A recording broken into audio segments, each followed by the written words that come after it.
this morning. We definitely appreciate you taking some time out of your schedules.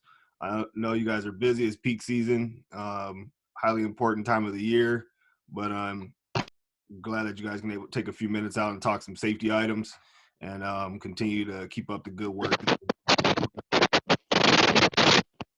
We will go ahead and get started. And the first topic of discussion is in regards to railroad crossings.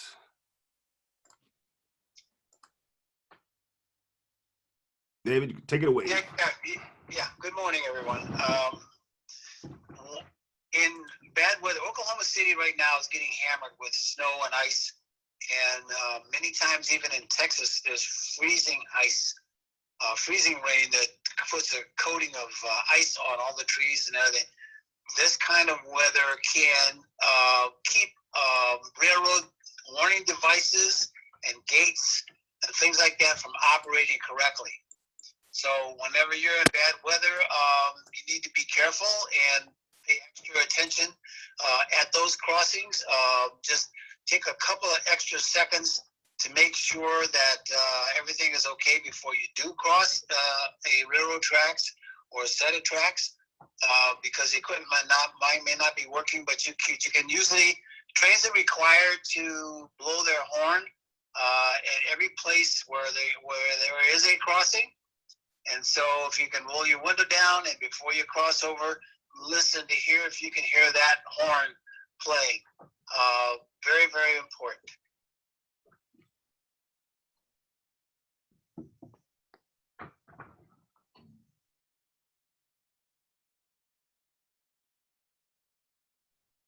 Still there? Yeah, I'm here. Okay. We're going to show you an example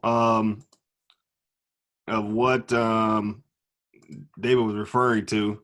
Interesting video. I remember when this happened several years ago. Let me switch my screen here.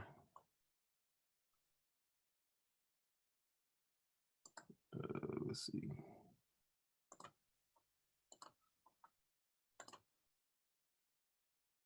Can you guys all see the video?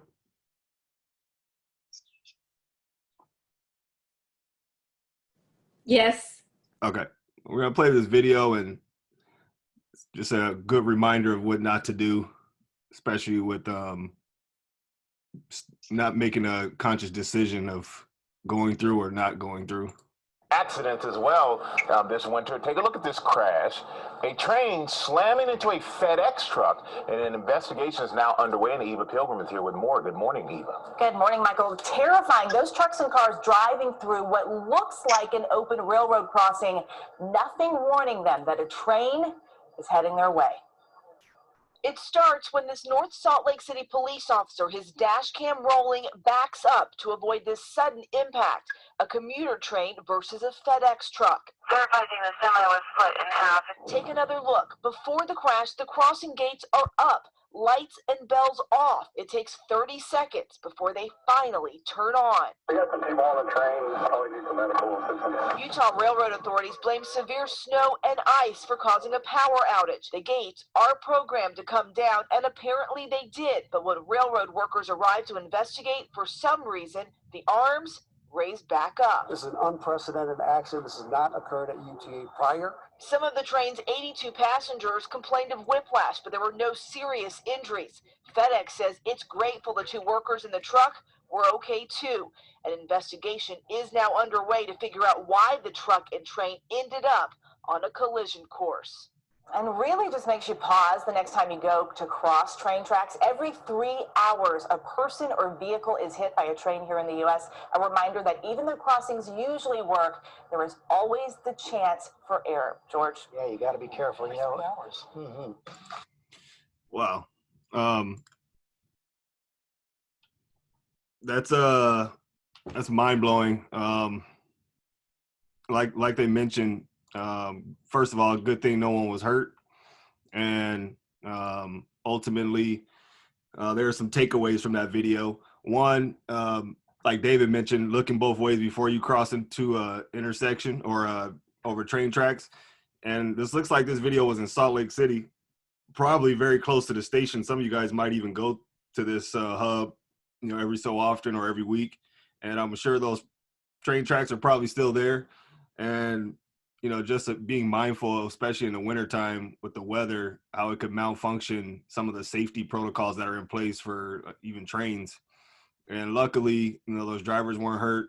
But at the same time, I would be curious. I'm not sure how the ATA would rule on an accident like that, in terms of whether the driver would have been preventable or not, because it looks like there was no warning that a truck was coming. But I guess the question would be, did they look both ways before crossing over? And then lastly, just, that level of attention to detail, just because you're close to a station like that, I think drivers tend to take their guards down.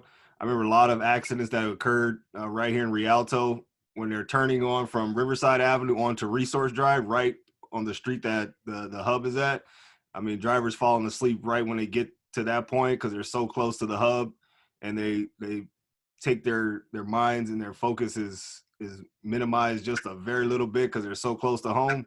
And you see tractors, trailers flip, you see rear ends, you see all kind of different things just because they let their guards down in a situation like that. So always,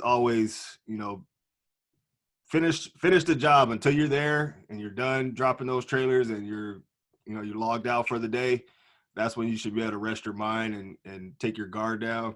But always assume that the worst could happen in terms of malfunctions from others or other equipment like the railroad tracks or, just other people not doing the right things.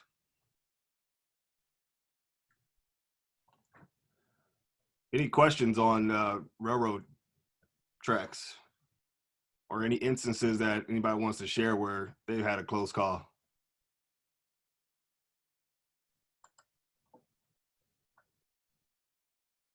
All right. Well, David, we can keep going.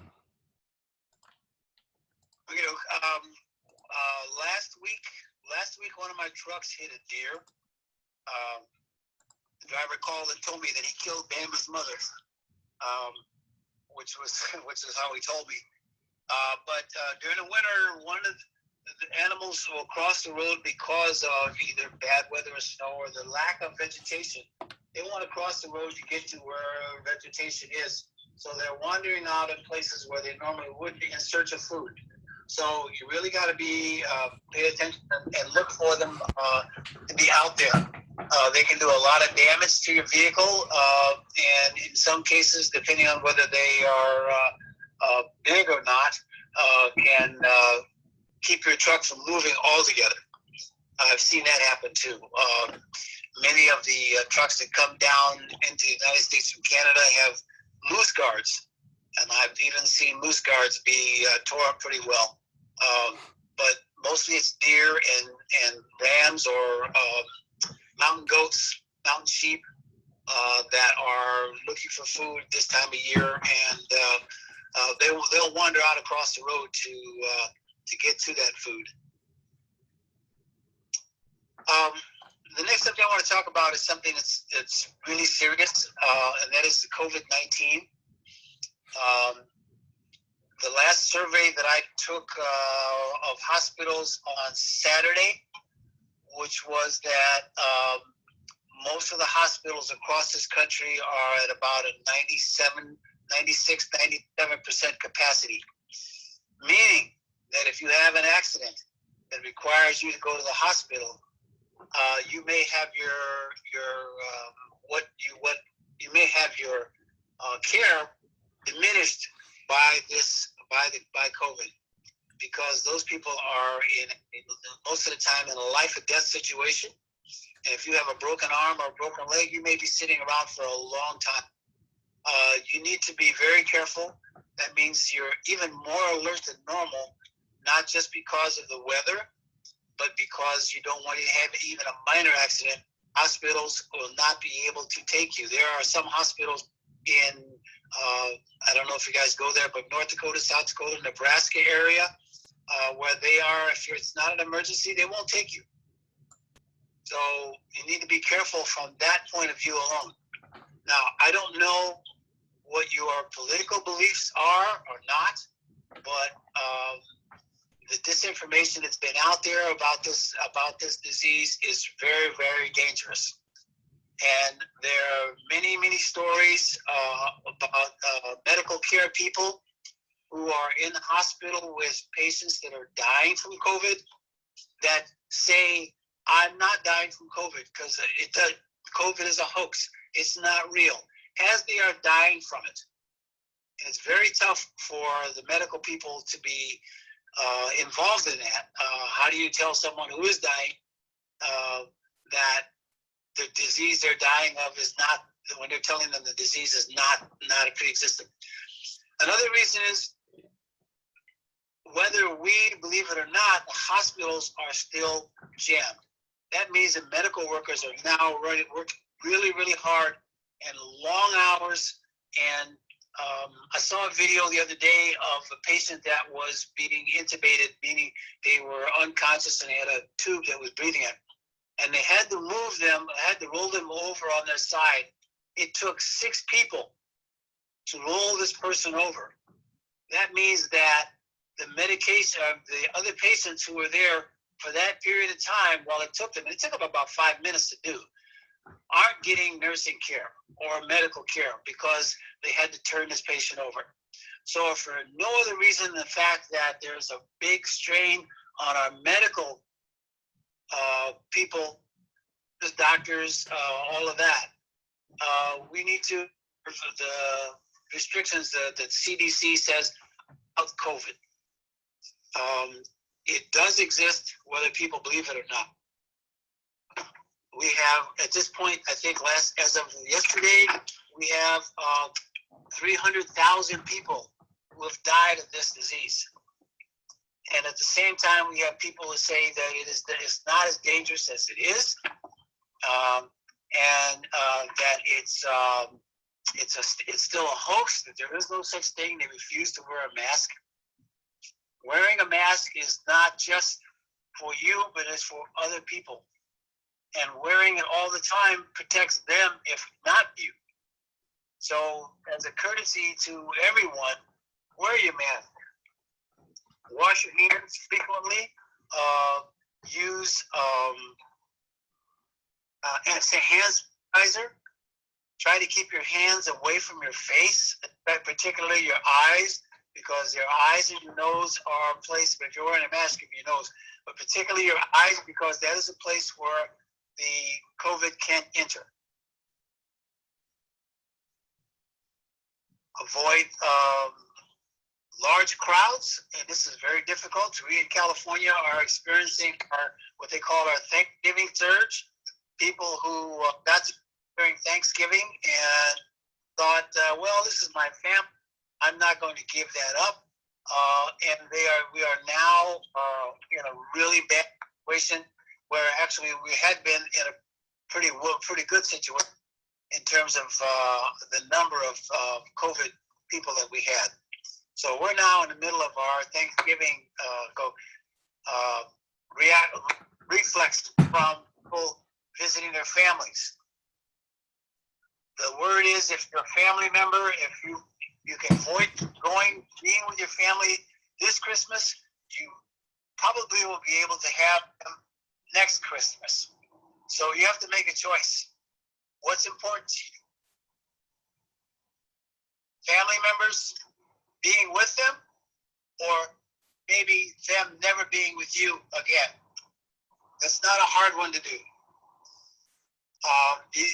Avoid spas, restaurants, wear your masks, avoid large crowds. If you go, keep your social distance, keep your 6 foot away, avoid restaurants, gyms, airplanes, don't travel, or buses, and bars, places where in a normal social situation, you'd be talking or breathing heavy, or having an activity that requires you to be in close contact with other people.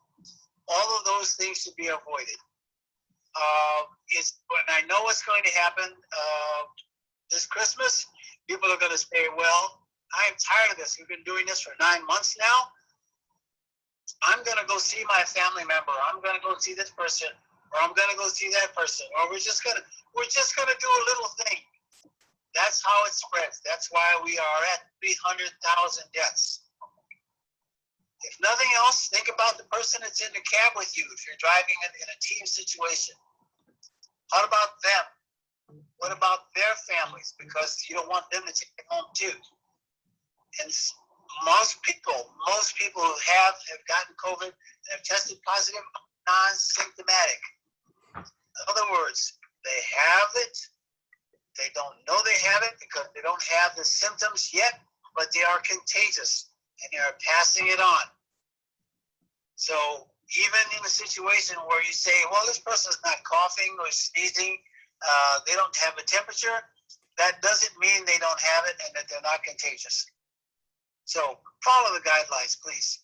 I want all my drivers, and I know you guys want to be working there and not hospitalized or have your family members hospitalized. Thank you. Very good information. We definitely appreciate it. And just FYI, guys, all these things that David mentioned, a lot of these are required from FedEx as well in regards to the wearing your mask, social distancing, especially there on the yards and when you're around other people in FedEx facilities. If you're going inside, showering, whatever, make sure you adhere to those policies and procedures. Those things will probably be there for a while, and one of the main reasons why FedEx can still operate and still run the business, as they would say, is because they have protocols in place. So just be mindful of that stuff. It's very, very important. Good thing is, I think I read earlier that the vaccine, someone received the first vaccine in the U.S. today, so there's some hope for that. But stay vigilant and stay focused on the bigger picture, because your health is the most important thing, especially in not only from our family standpoint, but also your ability to work as well. ZM, I don't know if you wanted to cover anything else.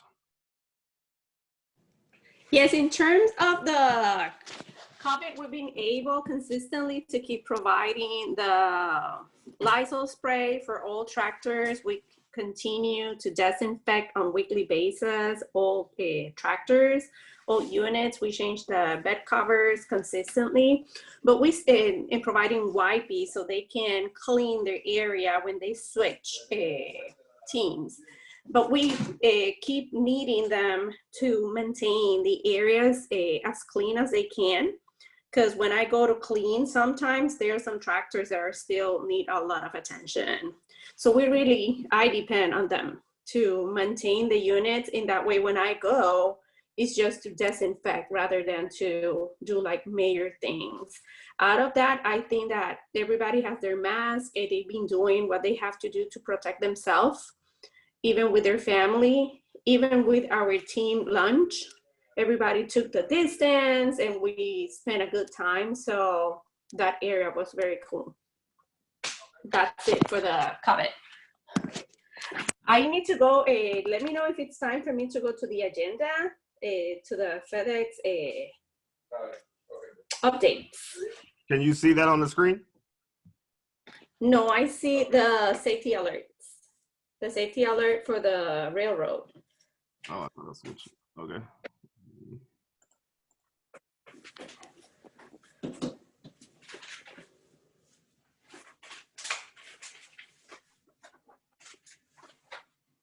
Basically for FedEx, what they are inviting us is to, because it's so hectic right now with the peak season, to everybody watch their 70 hours. And I posted there in the agenda, the 70 hours rule. And remember that they need to take the 34 hours break. So that's the area that they are talking the most. Then they are talking also, they sent a safety alert about two things. One, I didn't put it here, but I sent it in a text, is to pay attention to the fifth wheel, because they said it gets freeze and can malfunction, just like the railroad. Like everything with extreme weather conditions needs to be checked, and the dollies as well. The other thing that they are noticing right now that is causing issues, and I'm guessing it's because of the weather, people tend to rush a little bit. It's people like pulling the trailer out of the dock and the doors of the trailers are still open. So we need to take extra precaution, and we covered that a while ago, that we need to slam in the trailer, announce that we're gonna move that trailer, and take a peek and see if the door is closed. But most of all, I think that we recommend most of the time is to let the line haul to give you the permission to move that trailer. Tell them it's open, tell them to let you know it's okay to move it, okay? So that's the safety alert they have in there. And then for Lugmo, we just finished a new handbook and we're going to review it on January. I was hoping that the COVID cases were better so we can have a meeting or something. So we will need to see how we're gonna do that. Because I guess the COVID is not gonna let us have a face-to-face meeting yet. The health insurance option, please let me know by December 16 your intent, whether it's a yay or a nay. In that way, we can add you in the list.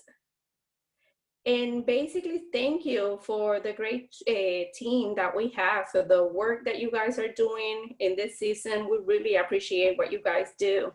You're really thinking, taking precautions, and you guys are being very thorough with what you guys are doing, and we really appreciate all what you guys do. Any question? So then I'm done, Aaron. All righty. Well, we thank you everyone for your time and attention. Take everything in to heart that was discussed this morning. Take it in and apply it to your life, to your driving, to your habits. And we'll talk next month. Thank you. Have a good holiday month as well to you and your families. Yeah, Merry Christmas.